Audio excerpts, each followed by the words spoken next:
For this 1 week in Arizona, you better bring your A game, because here at the Scat Track World Finals, national championships, regional titles, and race victories don't mean a thing. You get one shot at being a world champion.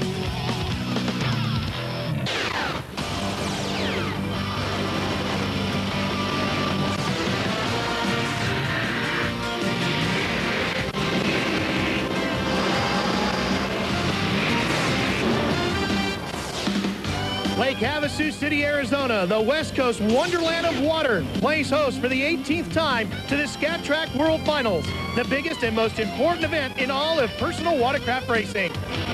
Hi everybody, I'm Ralph Shaheen, and welcome to Havasu. This really is the most important event in the entire world of personal watercraft racing. 2,000 entries here this year, a record number from 38 countries. Battling it out for 7 world championships makes for a great event. Now, the weather here normally is calm. You can see from my hair, it's anything but this year. The water here normally, like glass, picture smooth. This year with the wind, it's been very choppy and very rough. We even had an earthquake here early in the week to wake everybody up. It's been crazy here in Havasu. Joining me now, Robbie Floyd, our color commentator here for our coverage this year. And Robbie, not only the earthquake, this wind really wrecking havoc. Unbelievable. They got the early morning wake-up call at 3 o'clock, been shaking the beds. These riders came out, though. They were ready for everything, but nothing. No qualifying, nothing on Saturday. They don't have practice today. It's the whole show today, and boy, it's got to get in these riders' heads just a little bit. You know, normally during the season, we do races in the surf in the ocean where, Robbie, we can see waves 10 to 15 feet high. But here with these 50, 60-mile-an-hour gusts, waves coming in about 2 to 3 feet high, a lot smaller, but even more tricky. How come? It's totally different. On the big wave races, you can see the waves out. They're 10, 15 feet apart. Well, here, normally smooth water, it makes a big difference. These guys are going to be hitting a lot of the peaks. They're going to have to look way out ahead of themselves. It's really going to make a big difference today who really pays attention to the course, and it's totally different. It's made it difficult as well for the IJSBA officials who lay out the course here at Havasu. They've had to change some things around. So let's show you now the course for this year's Scat Track World Finals. Well, just like we had on the U.S. National Tour, we do have a dual start. These guys are going inside or outside. They don't pick up the split on the first lap, but they do pick it up after that. Now look at the right-hand side of the course, Ralph. It's a lot different. It's a lot easier for these guys, but the chop's going to make the difference. It's going to be a tough track, even though they simplified it. Well, the buoy layout might be easy, but the wind and the waves are going to make it tough. We had the opportunity to speak to some of the 785 Pro Ski top competitors. I think if the conditions continue to keep up how they are, it's just going to be the person who uses their head the most. And I think when the cards are on the table, I have a good experience, and Mike Kawasaki's handling this chop really well from my experience in practice this morning. And if I could just keep my head on straight, think really smart, and you know, go out there and ride a smooth race and not try to go for it and kill myself like the other guys would. We have some swell coming in, so I just need to adjust myself, and you know, my stand-up is very, very fast. It's very difficult to ride, but been training hard. We're ready to go, and we might do it. Just gonna go out there and ride the hardest I can. We got a lot of wind this weekend, so it should make it real interesting. Well, the riders in Pro Ski are set to go. You can see the waves crashing in. This is traditional personal watercraft racing right here, Robbie. This is a stand-up class. It's going to be tough out there. These guys are going to be battling those waves all day long. You can see how difficult it is for the holders to keep them steady, and we're underway. When you see a couple of boats take off in the air, that's not what they're wanting. Standing out as they race to the 2 lanes. And remember, they'll only use the 2 lanes on this first lap. McCluggage out front early. Looks like McCluggage on the inside, a Yamaha in second. It might be Riz. He said his boat was fast. Chris McCluggage battling his way through the waves. Boy, that's the one thing Mac was keeping his fingers crossed for. He's looking for that start. Now it's up to everybody to get by him, but he's just going to be trying to get out in front as quick as he can, because it's going to get a lot rougher from here on. Look how he shows the complete belly of that ski as he comes bouncing through the waves through the turns. The Canyon Lake, California native. Turning right around the yellow buoys, left around the red buoys.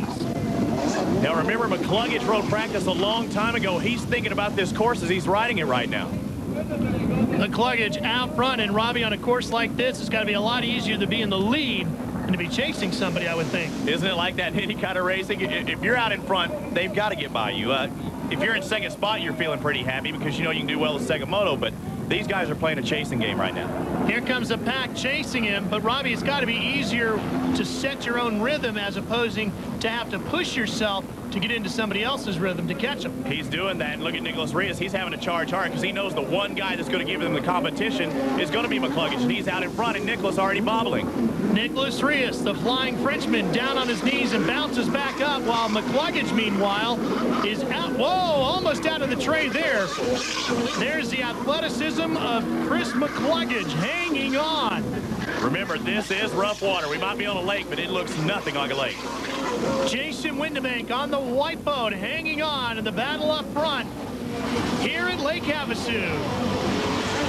The 1999 IJSBA Scat Track World Finals is being brought to you by Scat Track, world-class pumps and impellers for your personal watercraft. And by Kawasaki Jet Ski Watercraft. And by Sea-Doo. Everybody's doing it. Sea-Doo. Welcome back to ESPN Speed World's coverage of the Scat Track World Finals from Lake Havasu City, Arizona. Your leader, Chris McCluggage on the Kawasaki, submarines the boat coming around that left-hand turn. He is obviously battling through these waves. Let's check in with Robbie Floyd, who's standing by with Mike Creston from Kawasaki. Mikey, it looks like Chris is having some problems out there making some bobbles. You think he's a little bit nervous early on? Yeah, I don't think he's really bobbling. You know, the course is really brutal today. The wind's going, but, you know, the Kawasaki SXI just handled it beautiful. It's all up to Chris just to ride her home. And it's going to be a tough ride to hold on for a victory here today. Nicholas Rios, the Frenchman on the blue Yamaha, closing in from second place. McCluggage on the Kawasaki trying to hold on to the lead. But look at Rios come flying up. He's to the outside and takes the lead from McCluggage. McCluggage tried going the inside, keeping the shortest distance to that buoy, but looked like Rios had a little more speed on that outside, able to drive right by him, and now he's starting to work through lap traffic. He gets lappers in between him. That's got to be good. Robbie, you can see how that boat stays nice and tight over the top of the waves, and the more you can keep that impellers in the water, the faster you're going to go. Oh, and he bobbles. Just as you talk about how smooth Rios was, this track is really, really tough. I mean, these are high winds, 40, 50 miles an hour gusts, and they're feeling it out there. They're standing 4 feet tall. You get a gust from the side, it's definitely going to play havoc. With your body standing up like that, you become like a human parachute. And Robbie, look at the lead that Rios has already opened up over McCluggage. It's his first time to be out in front. You can bet that he's not going to be like Chris, riding conservative out there. Nicholas is probably one of the most fit riders out there. He's been training. He lives here, and he's trying to pull away. Now remember, this is just moto number one. It's the combined score between the two motos here today that will decide our world champion. There's Chris McCluggage. You can see how far back he has already fallen to our race leader, Nicholas Rios, in that blue Yamaha. That's the one thing with the two-moto format. McCluggage can stay in second and knows if he wins that second moto, he'll win the world championship. So you don't want to do anything stupid right now. It's still early. Picking his way through the waves. Rios working his way back up towards the front. Oh, almost submarines are right there. I have a feeling we're going to be seeing a lot of submarines. I don't care if it's stand-up or runabout.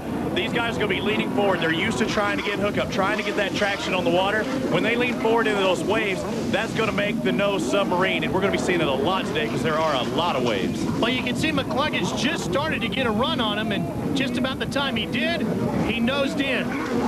Yeah, you can't give up, though. You know, Chris has him in his sights, and he's trying to make that drive right now. Now Nicholas is guessing what Chris is doing behind him. It's a big guessing game right now.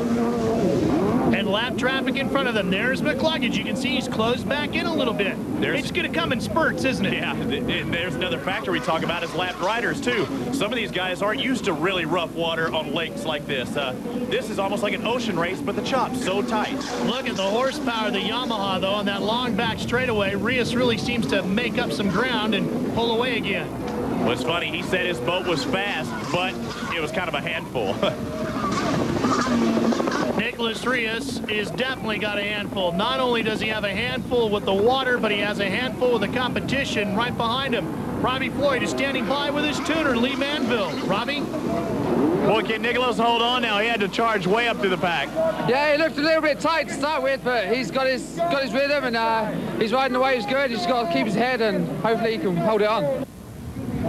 Well, we said at the beginning of the show, you've got to bring your A game here to Lake Havasu if you want a shot at winning this.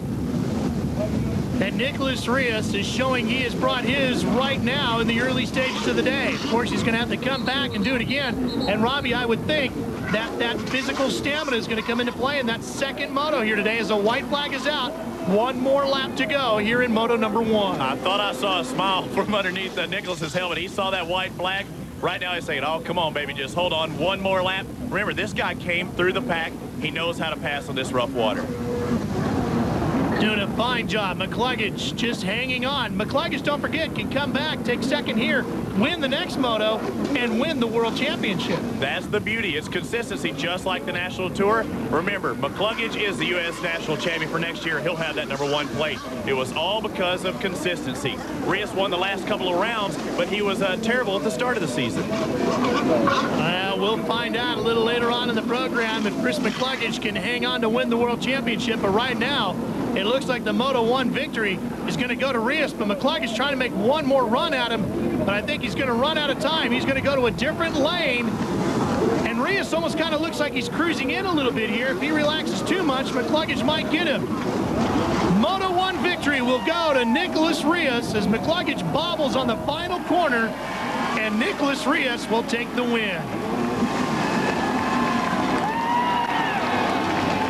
So the happy Frenchman takes the victory here in moto number 1. McCluggage, Jason Windenbeck, what a great ride. Mike Coe out of Sacramento, California, comes home in 4th. Let's go down to victory lane with Robbie Floyd and Nicholas Rios. Nicky, congratulations. Going to start off any better, man. A moto win already today, and you had to work your way through the pack. You know what? It's unbelievable. I mean, you know, we went through a lot this year. We win the last 2 races. We come here, win the first moto, very happy. I got a bad start, and just come back strong, just stay calm, get in my pace, and win the races. So Nicholas Rios gets 1 victory for Yamaha. Dustin Farthing, that man's going to try to get one for Yamaha in the runabout class. Stay with us. ESPN is coming right back to Havasu.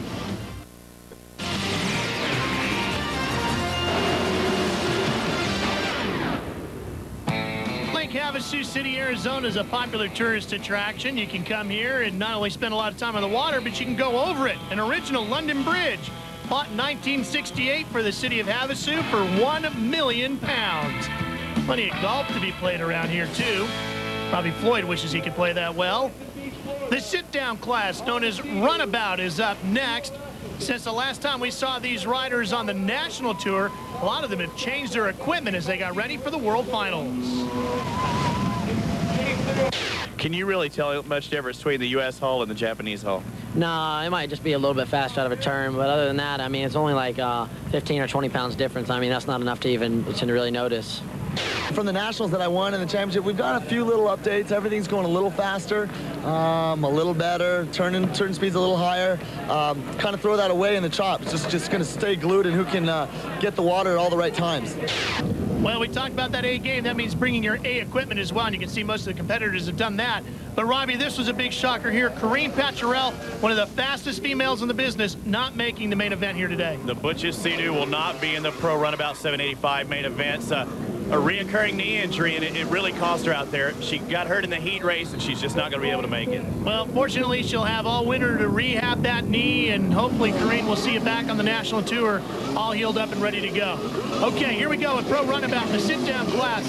Set and ready to go racing. The bigger boats, Robbie, they'll handle the waves differently. Watch the start. We're underway. It's all about a good jump. Usually the guys on the inside have the advantage. They have a shorter distance to go to that first turn. Blair Gillespie in the light blue and yellow boat gets a great jump on the outside. Nicholas Rios, who won the pro ski race, now takes the lead, and Dustin Farthing trails in 3rd on the other Yamaha. It's good to see the greater Yamaha up there. I thought I saw Farthing on the outside battling with the rookie. Now remember, Blair Gillespie was a 2-time world champion in the expert class, so he's kind of cutting his teeth here in the World Finals as a pro.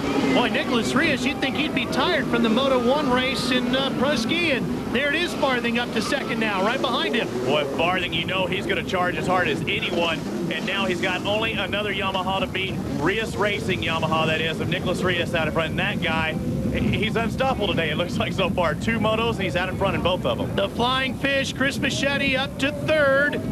Just out of your frame to the right on the white boat. The two Yamahas out front, though, Robbie. Excuse me. Remember, Ralph, in 96, he won the national championship and come back to win the world championship. It's 99. He's got that national championship. Never count out the flying fish. I don't care where you're at. Nicholas Rios working his way around the racetrack. Now he's got another Yamaha chasing him, Dustin Farthing, who did not get the best of starts. Robbie's made his way downstairs to talk to Dave Bambus about it. Well, Dave, what happened on that start? Dustin had the pole position, but it didn't look like it hooked up at all. Yeah, it looked like Nicholas got a little bit of a jump on Dustin off the start, but we pulled strong in the second place, and they're racing neck and neck. I have faith that Farthing will pull it through in the end. Stay tuned. Well, there is your leader right there, Nicholas Rios. He didn't get a good start in his earlier race in pro skiing, came back for the win. Chris Bichetti, who lives right here in Lake Havasu, giving chase on the white and black boat with the flying fin mounted to his helmet. And Chris doing a good job. He's actually out there, one of the Sea-Doos, the front runners actually in third spot. And it's got to be tougher for him because the Yamahas are a little bit longer. It adds a little more stability in this chop and rough water. Chris was really hoping it was going to be like glass out here today. Here's a look at the interval from first to second. There's your leader, and all the way back you saw third, Bichetti. And Robbie, that's smooth as glass as we now see them switching lanes here. It's pretty much what you normally get here at Havasu, a much smoother surface. Yeah, but we know about Havasu. It always gets rough in the middle of the moto, and it's twice that right now. Is Nicholas still holding on Farthing? But you notice Farthing takes the inside split. He's trying to make something happen. You keep playing follow the leader, it'll never happen. And look at this. Rios bobbled in that one corner, and Farthing is all over him now. That's the battle for the lead. That's all it takes. Without a doubt, Dustin's more aggressive than anyone out on tour. Sometimes he gets penalized for being so aggressive. But look at him. He's on the outside trying to get a little bit fresher water than Nicholas is in. Looking for cleaner water to race in. Farthing in second, giving chase. You notice Dustin was on the outside. It means that he's going to be getting the freshest water possible, meaning that it means the boat in front of him is not churning it up. Those boats don't like to hook up on air bubbles. They like that water, the liquid. And again, they split and try opposite lanes, Robbie. Farthing's on the inside again, and boy, it's going to be a lot closer this time. Look at this, Farthing right on his backside as they come back to the same lane. You would think Nicholas would start going inside. Farthing's doing it, and he's definitely making up time. It's obviously working for Dustin Farthing. Rios has not ventured to that other lane just yet, but he takes advantage of the lap traffic and then once again opens up a big lead. Gets by Alan Borges, the Brazilian national champion. Farthing won 4 national tour stops. Nicholas has yet to win this year. He's trying to make it his first time. That was a much better use of slower traffic by Nicholas Rios, but Dustin Farthing is closing back in again. He has got the speed in his big blue Yamaha. There is no doubt about it. Stay with us here on ESPN Speed World as we continue to bring you great coverage from Lake Havasu in the World Finals.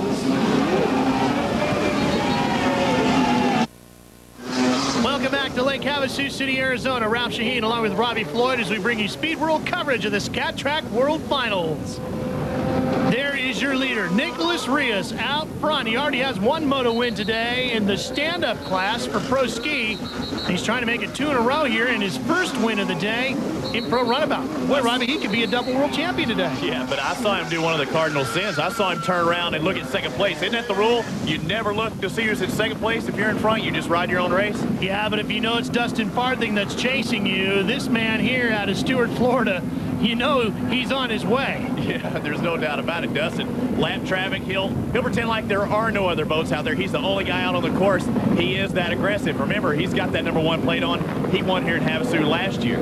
Well, he likes to call himself King D, which should tell you a little bit about how confident Dustin Farthing is out on the water. He is the king until somebody knocks him off. And Bichetti knocked him off on the national tour. It looked like he had a chance at that one. But right now he holds that black background with that white number 1, meaning that he is the world champion. So the king looking good. Now remember, second place and a first place in the second moto will still win you that overall. So he didn't want to do anything too stupid. Are you surprised that Rios is this physically strong? He's already run 1 moto, and Farthing should be fresh. No, without a doubt. He rides that Versa Climber every day. That guy is very, very physically fit. If you don't believe me, ask him, because he'll tell you he's the most physically fit rider out there. Well, Farthing's about to challenge his stamina a little bit. Dustin Farthing is closing in. There you see the gap from first to second. Both Yamaha GP800s hooking up very well in that back straightaway. Vichetti's got to be at a little bit of a detriment. Oh, look at that. Rios bobbles, and here comes Farthing to the outside. But Rios gathers it back up and holds on to the lead. Boy, that's a good job by Rios right there. And I thought for sure Dustin was going to get by him. See that blue flag waving, telling the riders to get out of the way. Lappers, you're in a race, but hey, you're getting lapped. That's because this is the battle for the lead, a fight for position on the way through lap traffic. Rios now knows that Farthing's all around him, and here he comes to the outside, trying to use the lap rider as an advantage. Oh, using the lap riders, but it cost him. Look, he still had to go outside and inside, so that actually helped Nicholas when it looked like for sure Dustin was going to take the lead. Well, Farthing is making the most aggressive moves here. Rios is just concentrating on riding smooth, and that's keeping him in the lead.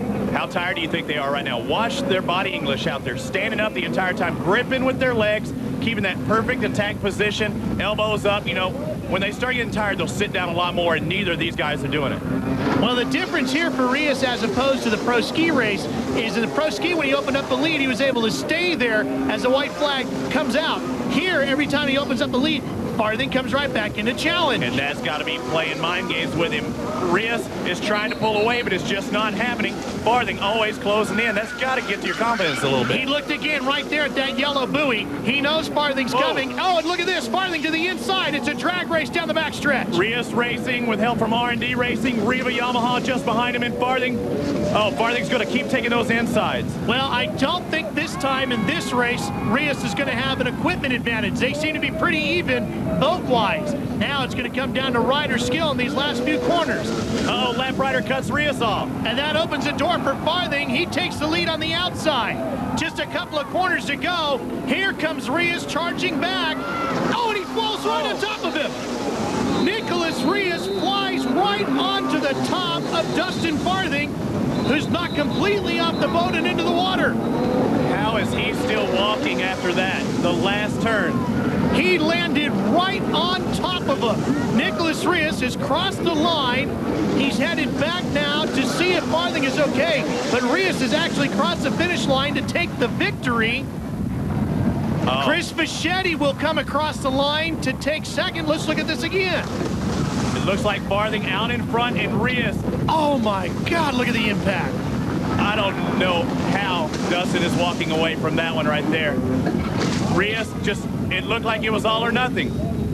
He gets traction right there, and in the air, you can't do anything. He's in the air, you can't turn, you can't do nothing, but he was set up exactly behind Farthing. Of course you're not going to turn if you're in the air, but when you set up straight behind him, there's nothing you can do. He sails right into him. The full impact of the hull of the boat, the entire boat, and Nicholas landing right on top of Farthing. Dustin Farthing has remounted his boat and crosses the finish line to complete the race. The IJSBA officials have decided to dock Nicholas Rios one lap. That gives the win to Chris Vichetti. Robbie Floyd is caught up with Nicholas Rios down in the pit area. Nicky, what happened on that last lap? You were right behind him. It looked like you were square behind him. You know, I got mad because the lap rider just doesn't go away, and I got passed by Dustin, and I'm sorry what happened. Right there, you have a little He's a friend, I know his family, I'm very bad, but I'm here for winning races, and I take him out, I'm sorry. That's Dustin Farthing's mom just to the right there, speaking to the doctors. Dustin Farthing's got another race to go here today. Will he be able to ride? Stay with us to find out if he can bounce back to be a world champ here at Havasu.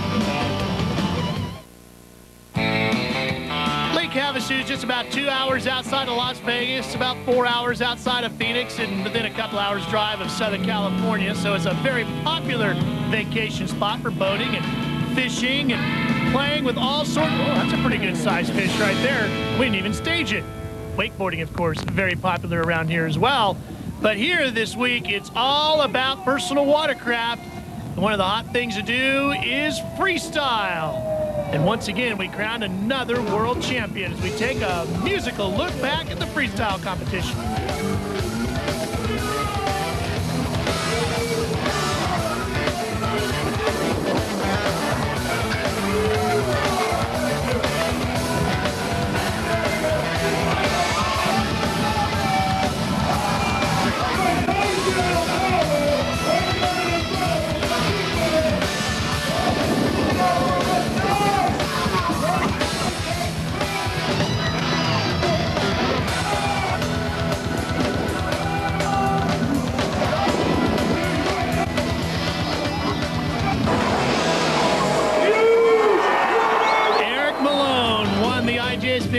National Championship, and now he's the Scat Track World Champion as well for 1999, his second Scat Track World Championship. Congratulations, Eric.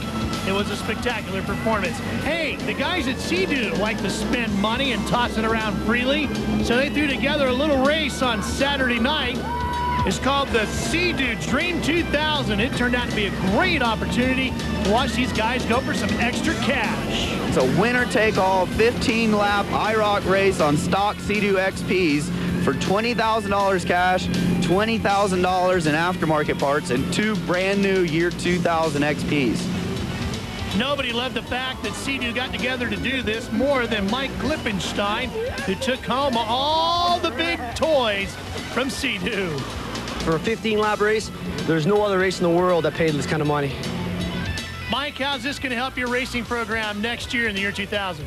Like I say, they call it Dream 2000, and hey, when you can go racing, they give you the boats, the money, the parts, it's a dream season. We will crown our Pro Ski World Champion when ESPN returns to Lake Havasu in the World Finals. Stay with us.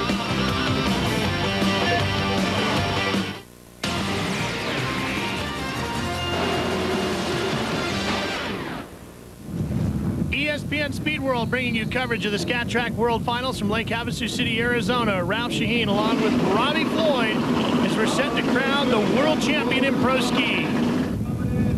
Gets down to the nitty-gritty. Now, Ralph, who wants it the most? Nicholas Rios won moto number 1, and Chris McCluggage finished second. If they flip-flop, Robbie, it will be McCluggage that takes the world championship home. Remember, we had the dual split on the start. We've got riders way outside and riders on the inside, and they'll merge down that front straightaway. It looks like Nicholas. Rios jumps out to an early lead, dragging that right leg. Victor Sheldon behind him as Rios tries to get out front, take the lead, and get way away from Chris McCluggage. That's the safest thing for the rider for France to do. On that left-hand portion of the course, looked like he was kind of a little conservative. Looked like that first lap, he was like, you know, don't get too anxious, as Chris is not too far behind in second, it looks like. Well, look at the difference in the riding style. You can see Rios seems to be a little bit more upright, not as aggressive a stance, more of a conservative stance like you said. And then watch McCluggage come sliding through the corners, lean way over Robbie. He's really pushing. That's because he knows the Frenchman's out in front. He's going to have somewhat smoother water, even though it's kind of hard to look at that and think smooth, but he's got to go ahead and make it up right now. This is where Rios pulled away before. Look at the gap, the interval from first to second. The horsepower of the Yamaha seems to outdo the Kawasaki here today. I don't know if it's that or comfortability. I think the Kawasaki's every bit as fast, but maybe not as comfortable. Well, we'll have to see if they made some adjustments to the Yamaha to make it an easier machine for Rios to ride. Let's check in with Robbie Floyd, who's down on the beach now with Lee Manville, the tuner for Nicholas. Well, Lee, are there any changes between the first moto and this second moto to really get him out there? No, we checked the boat. We make sure it's good. We got a good combination thanks to R&D Racing. The boat's working good. We're happy. Rios still out front, sometimes dragging the knee through the corners, sometimes he doesn't. That just helps the rider turn the boat. It's basically like a rudder. You'll see them do it on sweeping turns, but every turn out here, they're really trying to use that as it's almost like training wheels on a little bike. But look at him. He's hopping in and out of the water. When you're out of the water, you're not going to get the hookup. You don't have steering, and you don't have drive. Well, and you can see the gap back to Chris McCluggage, and he just seems to be pushing so hard, Robbie, that it's causing him to make little mistakes. It gets him out of his rhythm, and it allows Rios to pull away again. Ever since round number 1 on the national tour, Chris was always very, very aggressive. He and Nicholas battled, but Chris is one of those, you know, gun and shoot, run and shoot, whatever you want to call it, just like in football. It's either all or nothing, and if he gets knocked down, oh well, he'll come back again. Rios, we saw him looking around a lot in the runabout race to find out where Dustin Farthing was. A little bit different here. He took a peek over his shoulder. But Chris McCluggage, there you see him in second, was a long way back. I think this back straightaway is going to be the determining factor out there. These waves are coming at you from right to left. If you can stay in that channel in the trough, you're going to get a great drive. If you're having to cross some of those waves, it's really going to cost you. Well, and it seems to be making the difference in the horsepower as well. And the Yamaha that Rios is riding just seems to outperform down that long straightaway, the Kawasaki. Oh, and McCluggage goes down. Got the front end a little high that time, stuck the nose, but then still gassed it, and it made him pretty much clap into that next wave, and it's going to cost him. Rios just has to hang on for a little while longer. If he can hang on and bring home the win here in Moto number 2, he will be the Pro Ski World Champion. We'll be back to Lake Havasu to find out if Rios can hang on to win the World Championship. Stay with us. So far here in the Pro Ski final moto of the day, Nicholas Rios has had it pretty easy out front. But boy, Chris McCluggage is starting to turn it on a little bit, Robbie. You can see the difference between the two at the top of your screen as they battle it out for the win. He really doesn't want to get out of eyesight, but also Nicholas coming into those lap riders, he can use that to his advantage. Nicholas is the first guy that's going to come into those lap riders. They don't know he's behind him until they see that blue flag. Oh, Rios subs it. He goes right into the drink, and look at this. McCluggage takes the lead. Rios jumps back into the tray and comes right back at him. Rios. Oh, and now Rios falls. Oh, man, he's just making too many mistakes in one spot. Now Chris is trying to check out of this thing. I thought Chris had it, and then Nicholas made the pass again. Rios had it all nice and easy out front when he wasn't being challenged, but watch this. He subs it right here, gets going again, but McCluggage comes barnstorming up the inside, takes the lead, and then Rios starts to overreact and bobbles again. Well, Chris gave him a little bit of a splash in the way by too, but look at him. He looks over. He's got smooth sailing if he keeps it up, but no. Oh, he bobbles. Pulls a leg out of the tray, and now Rios comes up to take the lead. We thought it was just a normal day of the lake. He looked over to the side. Little did he know Nicholas was coming up next to him. And where did Nicholas come from? I thought he was way back. He is really charging today. You can forget all about Moto number 1. It's going to come right down to this race right here. Take a look at this again. Here is Rios charging hard, and that's right where McCluggage bobbles, comes out of the tray, and Rios takes the lead back. Did you see how Nicholas was staying low? That boat was hooked up the whole time. Remember me talking about the channels in between the waves? That was a perfect case of it right there. Chris was hopping, and Nicholas was smooth. Oh, and Rios bobbles again. McCluggage is too far back, and he bobbles. Can't take advantage of that one. See, notice them coming down that front straightaway. It's the same thing as the back straightaway. They'll have those channels they can work with. Now they're having to come at a 90-degree angle straight into those waves, and you can time those as well and maybe jump a couple in one shot. You can see the interval there between first and second. Jason Windebank running along back in 5th. He's had a good run here today. Windebank really doesn't get a lot of credit. He's been up front pretty much all year at certain times, but it's hard for him to, get the whole day going like the heat race or maybe, do all right in the main. Meanwhile, the battle up front continues, and look at Rios almost falling out of the back of the tray, and McCluggage comes back once again to take the lead. Who wants it the most? Nicholas Rios making a bobble, and Chris just grabbed a handful of throttle, and now he's back out in front again. Who's going to want it more today, Ralph? I'm not sure if it's going to come down to who wants it more or who's going to make the least amount of mistakes. McCluggage bobbles again, and look at this. Here comes Rios. And he bobbles. And he set up on the outside. He tried doing that, outside-inside move, but cut a little bit too early. And you don't want to be tackling those 30-pound buoys because they weigh a lot, especially when you're flailing around. Well, it's going to be hard to make any tricky moves, Robbie, because the waves are not going to give you a good rhythm here today. Just when you think you have an easy wave, there could be another one behind it to throw you off. Exactly. You really have to look quite a ways ahead of you because unlike, the ocean races, you can see those big swells. It's hard to see these little, little waves, the chop. McCluggage on the Kawasaki continues to lead. There's Rios at the top of your screen. But look at him flailing around in the tray, Robbie. He wanted to take that outside and go down that back straightaway. He wanted the smooth water, get out of Chris's spray, everything. But when you're making bobbles and you're going outside, you really got to make up a lot of distance. Now they have the option of the split here, but Rios follows the same line as McCluggage. Nicky obviously thinks that that's going to be the quicker line. He's just going to play follow the leader for just a moment, but try and make the pass maybe on the front straightaway. The white flag is out. This is it, the final lap for the World Championship. Whoever gets back to the line first, Robbie, is going to be the world champion because of the way they finished in Moto number 1. That one really almost doesn't count now. He who wins this last lap, and McCluggage bobbles. But now, still, we have one lap rider between McCluggage and Rios, so that's the determining factor. Nicholas has to get by that lap rider first before he even has to worry about McCluggage. Do you think McCluggage has enough of a lead right now? I would have to say so right now. And, you know, remember, Nicholas and Mac have been going at it all year long.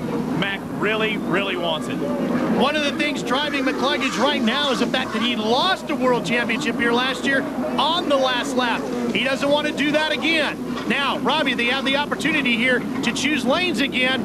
McCluggage to the outside. Let's just see which way Rios goes. He goes inside. Nicholas is taking the shorter route to that checkered flag. McCluggage, oh, he subs it. McCluggage submarines the boat. Here comes Rios. Rios on the inside will take the win and the world championship. 2 years in a row, Chris McCluggage has lost a world title on the last lap here at Havasu. Last year, Chris lost the title in the sit-down class, the runabout division. This year in the stand-up class. Right here, Robbie, he submarines it. Yeah, he got the front end a little bit too deep there. He's been having it all day. Unfortunately, it happened on the last turn. There are the final results. Nicholas Rios wins the World Championship in Pro Ski. Let's head down to Victory Lane to catch up with our world champion with Robbie Floyd. Hey, Nicky, congratulations out there, man. You only had one turn to go. Max subbed it, but you knew when you looked to the right you were going to be the world champion. No, man, it's unbelievable. I just want to thank God to get me here. We got good races. A lot of pressure, but I'm back in for it. I win, I'm happy. Well, there's a frustrated Chris McCluggage. The long ride back to the pit area. We got another world champion to crown. Will it be Chris Fischetti in runabout? Stay with us to find out here on ESPN. Plenty of things to check out here in the manufacturer's midway, including the new Magnum pump from the folks at Scat Track. It's one of the hottest innovations to hit the market, as Greg Stewart tells us. Those of you who have ever had a problem with your stock pump housings, we here at Scat Track have come up with a solution. This is our D75 12-vein Magnum pump. One of the most important features that we've done is we've gone to sealed ball bearings. The stock case needle bearings tend to have a problem galling, and they end up destroying the pump housing and the bearing race in there. We also go with the aluminum Venturi nozzle with exchangeable rings. This is one of the key features of the pump. This allows you the adjustability to change the nozzle diameter so you can adjust the pump according to the power that the machine's making and the performance you're looking for as far as acceleration. And the benefits that this gives you: additional acceleration, mid-range speed gain, excellent hookup in choppy water, and to stay out in front of the pack, it's a must in the super stock class. And the folks at Scat Track always pushing the technological advances along. There's Chris Fischetti ready to battle out, looking to become a world champion here today. Winner of Moto #1, Chris Fischetti, off to a good start. Looked like Dustin had the initial jump, but the Sea-Doo out in front on the far end side. Yeah, but look at this, coming back up on the outside. Farthing and Rios giving chase to him. Farthing, remember, getting injured in that last race. Moto #1. We'll have to see how that affects him here, Robbie. Blind Fish, a great start, and that's everything you can hope for out of the Sea-Doo. Everybody thought the Yamaha would be the one to have out here in the rough waters, but I think this water's starting to smooth out a little bit, but Chris, nonetheless, out in front.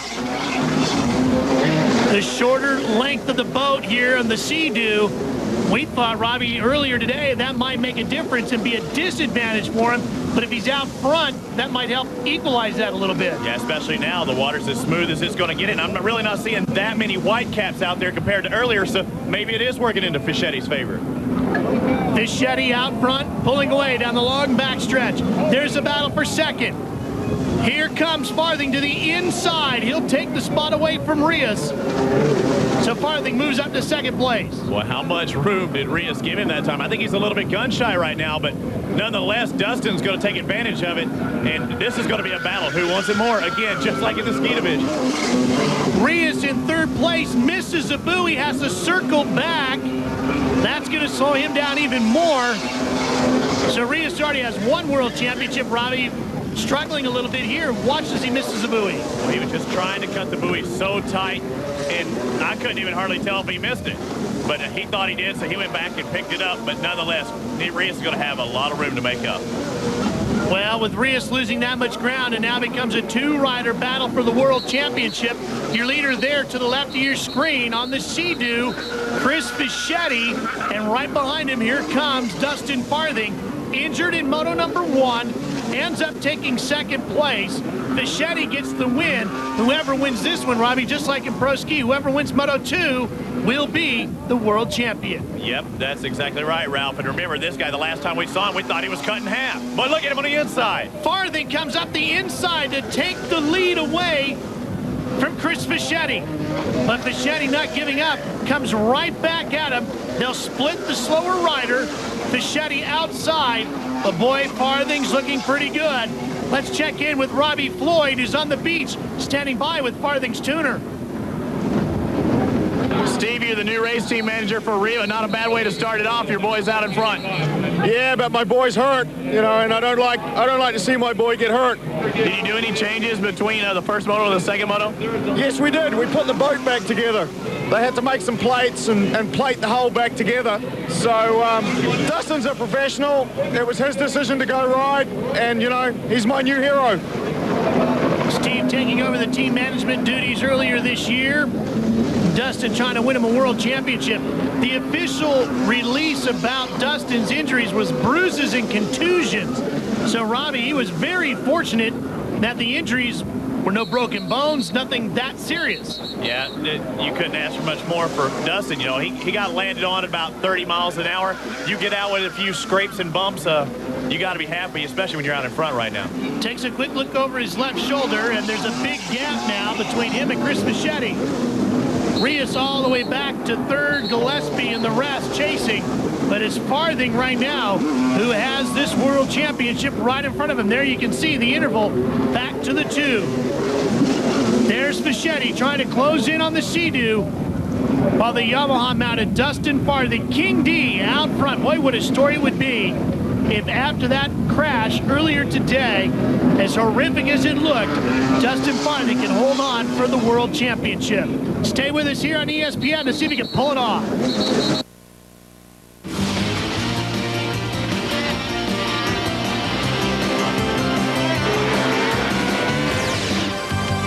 The 1999 IJSBA Scat Track World Finals have been brought to you by Watercraft World Magazine, your #1 personal watercraft magazine, and by Yamaha, solid thinking for a liquid world.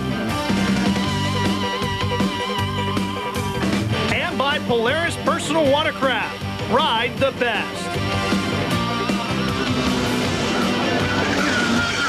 Welcome back to Lake Havasu City, Arizona. Ralph Shaheen and Robbie Floyd with you, riding along with Dustin Farthing as he's chased by Chris Fischetti. The World Championship in runabout at stake. The final race from this year's Scat Track World Finals.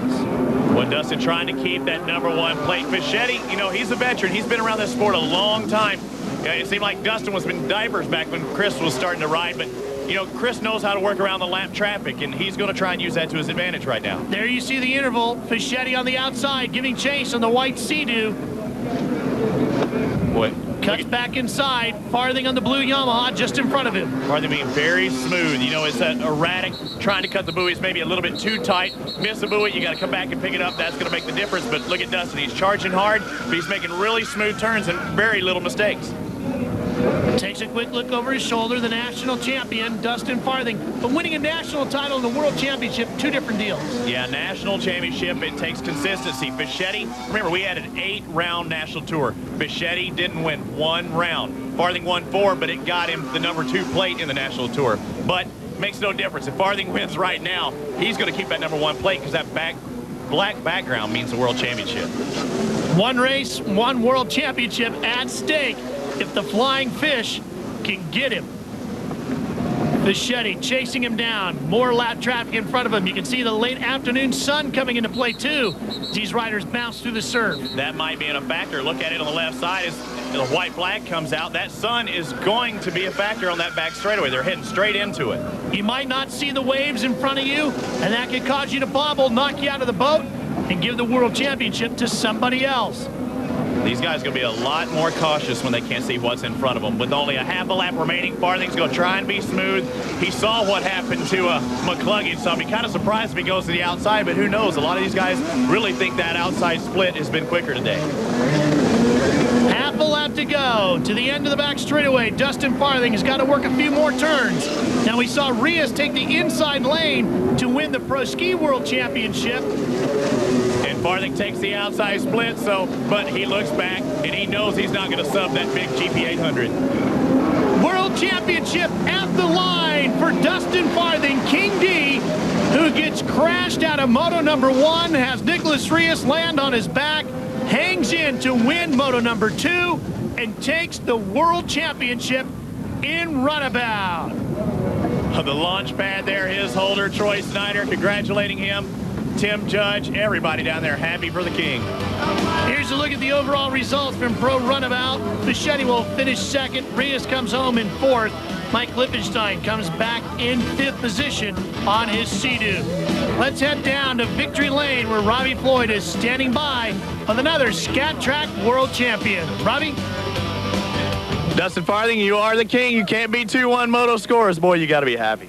Yeah, I couldn't have done it without Yamaha Watercraft and Riva Yamaha putting the power behind us. And if my 800 didn't run like it did, I wouldn't be up in the front of the pack. And I would have won this first race if I wouldn't have got taken out in the turn. I was leading one buoy away from the end and got taken out. I thought I broke my hand. It's kind of, there might be a broken bone in it or not. I'm not sure, but we'll have to find out. I'm going to go to the hospital after the races today. Congratulations. You are the King again as 785 World Champion. Well, there were plenty of other world champions crowned here this week. Tara Chrisman won her 6th world championship, her 3rd in a row, Robbie. Unstoppable on the national tour. She proved today she is the top lady. Christy Carlson came back to racing this year, won her 6th world title and her 1st in this class. She takes over where Kareem Petrel, stepped off. She was out due to injury. Mike Lippenstein, who won the Sea-Doo race earlier this week, picked up his 1st world championship. He battled it out with Brent Sizemore, but took the world championship back to Canada. We saw Chris McCluggage lose a world championship. He also won one in this class, his 1st ever 1200, and his 5th title in his career. He came back with a vengeance. Nobody kept up with Chris today in 1200.